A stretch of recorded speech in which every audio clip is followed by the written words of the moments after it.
Hi, I'm Stewart Spinks and welcome to episode 182 of my podcast, Beekeeping Short and Sweet.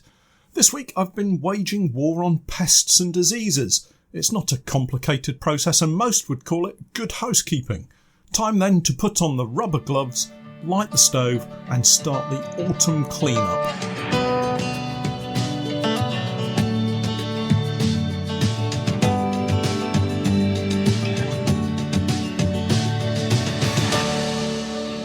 Beekeeping Short and Sweet, a beekeeping podcast for the inquisitive beekeeper with a short attention span. A beekeeper, in fact, just like me. I'm delighted to say that our podcast is now sponsored in part by Simon the Beekeeper. Making beekeeping an affordable hobby for everyone, Simon the Beekeeper provides the best value beekeeping equipment possible, along with a super fast delivery service. The bees won't wait, so their customers don't have to either. Visit the website at www.simonthebeekeeper.co.uk. Hi everyone, it's podcast time again and I'm in a pretty buoyant mood today.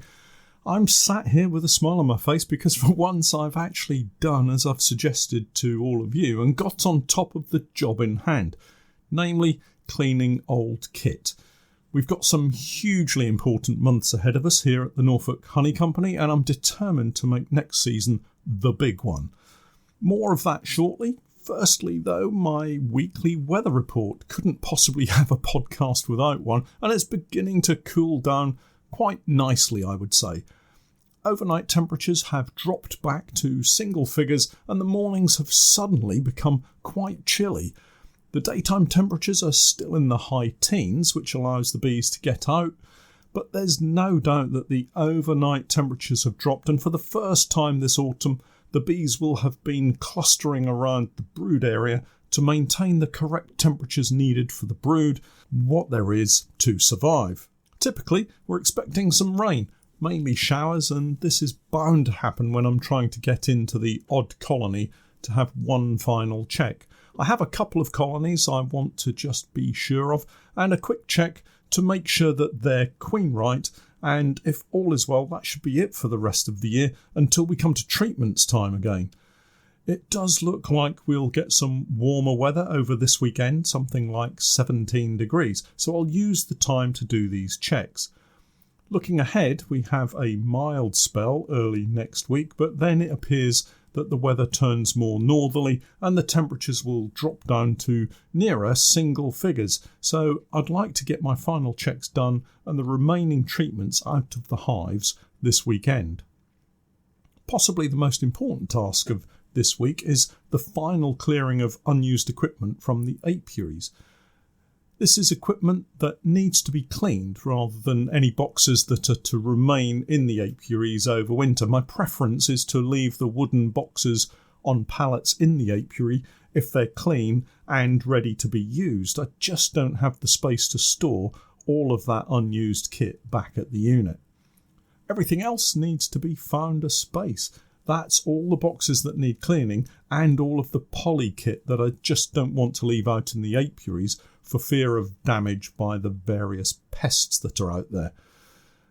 It's a straightforward task really, but one that has always slipped to the lower part of my jobs list until it slowly starts to become urgent into the new year and then panic sets in and we rush around to ensure that we have enough kit ready for the start of the new season. This year is going to be different. Now I know I say this most years, but I've actually had enough of losing kit to wax moth, and so this week, believe it or not, I started the process, and I have to say, I feel really quite pleased about it. If you cast your mind back to last week's podcast, I really was quite depressed at the battle with the wax moth that I keep losing. It really needed a change in approach. By that, I mean I needed to sort my stuff out and do some work, and that's precisely what I've done this week.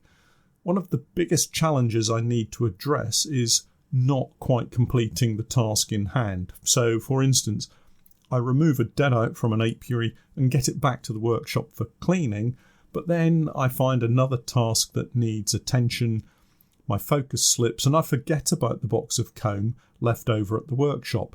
This then becomes a breeding ground for the wax moth and the cycle continues. This has to stop. So this week I decided the priority was very much getting everything cleaned and being in a state where we're ready for next season before this year is out. Like most jobs that get put off, it actually seems like a lot of work, but once started, things move along quite quickly. Last weekend I decided to start the process and went over to the workshop and dismantled a stack of boxes that were piled up outside the workshop, having been dropped off and forgotten over the latter part of the season, just as I mentioned earlier. The stack probably had 20 or so brood boxes, various floors, roofs. In fact, I could have made up several complete hives with what was in that stack. Fortunately, there were quite a number of empty boxes, no frames. Pete had already taken them out and got them ready to go back in, all cleaned and boiled up. So with no frames in them, it made the task of sifting through them a little easier. All of the kit went into the workshop. Most of it needs a coat of wood treatment at the very least, so it needs to dry out before that can happen. Needless to say, the inside of the workshop is now a little cramped, but outside has been reduced to empty pallets and a stack of a couple of hundred frames that need cutting out and cleaning. On Wednesday of this week, I managed to drag Steph over to the workshop, where the plan was to begin that clean-up of the frames. I think focusing on one specific task will help get the job done faster, rather than doing a bit here and a bit there, changing jobs, and all of that kind of stop-start messing around. Of course, I have to allow for a discussion with Pete about my new plans for queen rearing next year, the adaptation of nuke boxes and the like, but more of that in the coming months. Once Pete and I get chatting, things can go sideways quite quickly, but luckily Steph was on hand to bring us back to the job of the day, cleaning frames. The process I have is very straightforward. I break it down into 3 distinct tasks really, and each can be performed in isolation. Each of these can be carried out regardless of the number of colonies that you have, so you could follow the same process. It may need a slight change in equipment. I'm using slightly larger scale kit that you might need for just a dozen colonies or so, but the process is just the same. Firstly, we cut out the wax from the frames and render it down. Brood frames are a challenge in that they are wired foundation, so there are wires that need to be cut through as well as the wax. I find an old bread knife works well, but on this occasion I had a stout-handled, short-bladed knife that Pete tells me is used to cut putty out of old windows. The good thing about it was the weight, a good heavy knife that cut through the wax and wires nicely. I had the task of cutting out the brood comb, while Pete and Steph took on the more fiddly job of cleaning the frames back to the wood as much as possible. Scraping off the excess wax and propolis now means less time in the tank when they're boiled, the next part of the task, so it pays to do as good a job as possible. Once I had the rectangular slabs of old comb cut out, I could drop them into the wax steamer. This is a large stainless steel drum that has a reservoir of water in the bottom, fed by an inlet on one side. The burner heats up the water until it boils, and the steam produced travels up a pipe and out of a T-section within the main body of the tank. Inside the tank is a separate mesh-like insert that allows the molten wax and condensed hot water to run down and out of the outlet pipe into a collection bucket. The original design was for the frames to be placed inside the basket, but what I've always found is that the debris left behind once the wax is melted out becomes so messy it just tangles up with the frames and makes for more work. It's far easier just to cut out the comb first, I find. I can get about 20 or 30 comb cutouts into the inner basket at one time, and once up to steam it melts out reasonably quickly. In that time, I can get on with cutting out more frames, and so the routine continues. Meanwhile, Pete and Steph have done a great job getting the worst of the wax off the frames that I've cut out, and we got through the vast majority of the pile in one day. The wax that's recovered from this rendering process is saved for wax exchange, used to coat the plastic frames that we have, or candle making, so it's a worthwhile exercise, and of course it prevents the wax moth from taking over.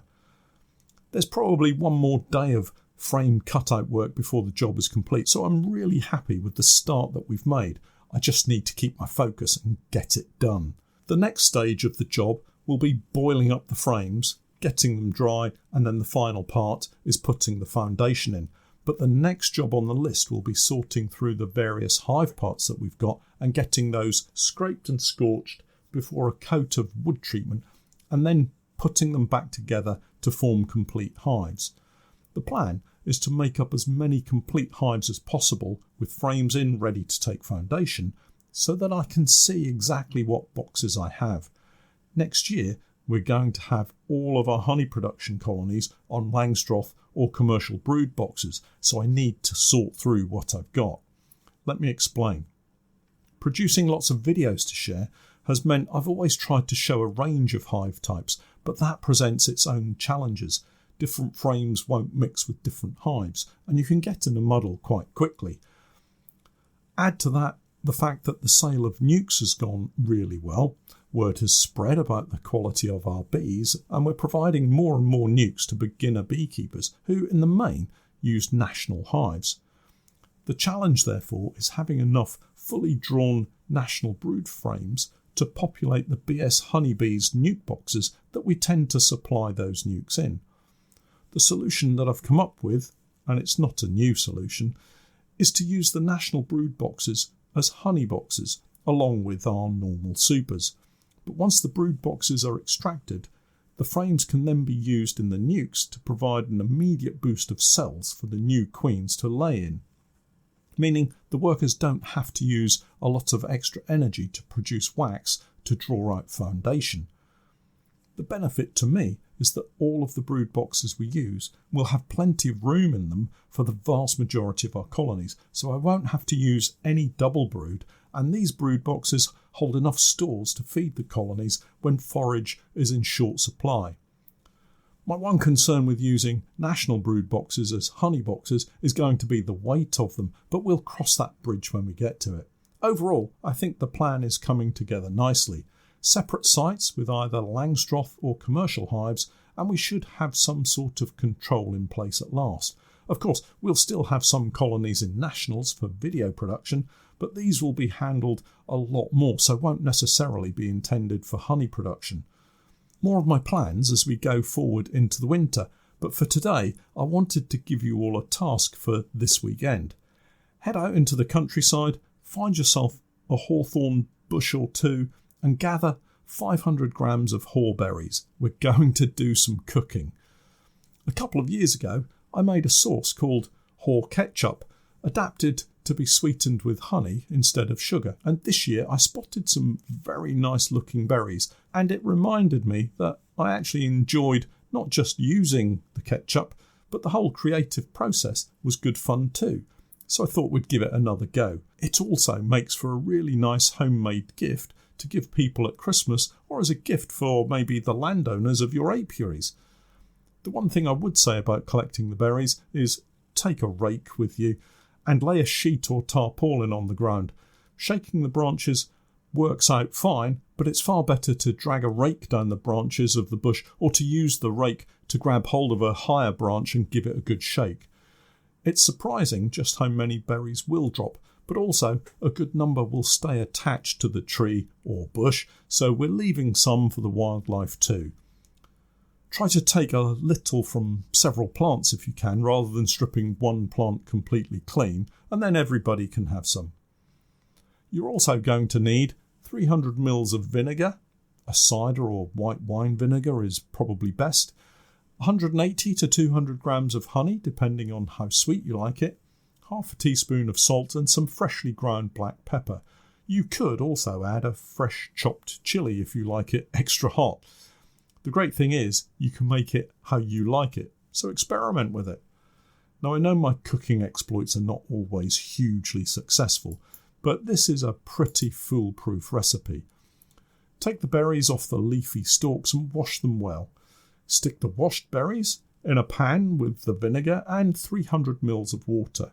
Bring it to the boil and simmer for about half an hour. until the skins split, basically. Rub this mixture through a sieve and you'll have a load of pretty large stones left over along with the skins. Pop the strained liquid back into a clean pan, add the honey and reheat to mix the honey into the sauce mix. Bring it to the boil and cook for a further 5 minutes. Add the salt and pepper and you're done. If you're going to use chili, I would put that in at the beginning boiling process as well. Pour the sauce into sterilised bottles or honey jars and add a lid and a label. It will probably need to be used within 12 months, but I guarantee it won't last that long, honestly. What will last 12 months is an annual subscription to my podcast. Sign up on my Patreon page, grab a discount, and catch up with my beekeeping tales each week as they're released. Well, that's it for this week. I'll catch up with you all again next time, but for now, I'm Stewart Spinks, and that was Beekeeping Short and Sweet.